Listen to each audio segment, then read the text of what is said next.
చుక్కకూర పచ్చడి ఎలా చేయాలో చూద్దామండి. ముందుగా స్టవ్ వెలిగించుకొని, ఒక మూకుడు పెట్టుకొని, మూకుడులో ఒక స్పూను నువ్వులేయండి. ఆ నువ్వులు చిటపటలాడే వరకు ఉంచి, చిటపటలాడుతున్నప్పుడు ఓ ప్లేట్‌లో తీసుకొని పక్కన పెట్టుకోండి. అదే మూకుడులో 10, 15 ఎండుమిర్చి తీసుకోండి. ఆయిల్ ఏమి వేయకుండా రోస్ట్ చేయండి.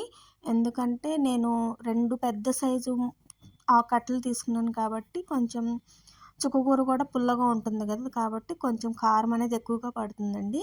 ఇలా రోస్ట్ చేసుకొని పక్కన పెట్టుకోండి. ఒక మూకుట్లో 2 స్పూన్లు ఆయిల్ వేసుకోండి.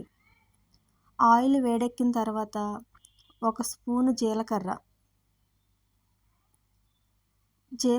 వేగిన తర్వాత బాగా కడిగి శుభ్రం చేసుకొని పక్కన పెట్టుకున్న చుక్కకూరని మూకుడులో వేయండి.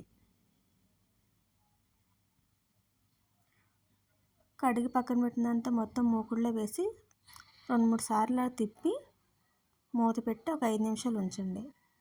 ఆ మూత తీసిన తర్వాత వాటర్ ఉంటాయండి. ఆ వాటర్ అయ్యే వరకు ఉంచండి. తర్వాత నువ్వులు, ఎండుమిర్చి మిక్సీ పట్టి పక్కన పెట్టుకున్నానండి. ఇప్పుడు ఒక గిన్నెలో తాలింపు వేస్తున్నాను. మూకుడులో తాలింపు వేసిన తర్వాత ఆ తాలింపులన్నీ వేగిన తర్వాత ఒక ఉల్లిపాయ తీసుకుని కట్ చేసుకుని దాన్ని కూడా ఫ్రై చేయండి. తర్వాత ముందుగా మనం మిక్సీ పట్టిన కారాన్ని, ఆకుకూరను కూడా కలపండి.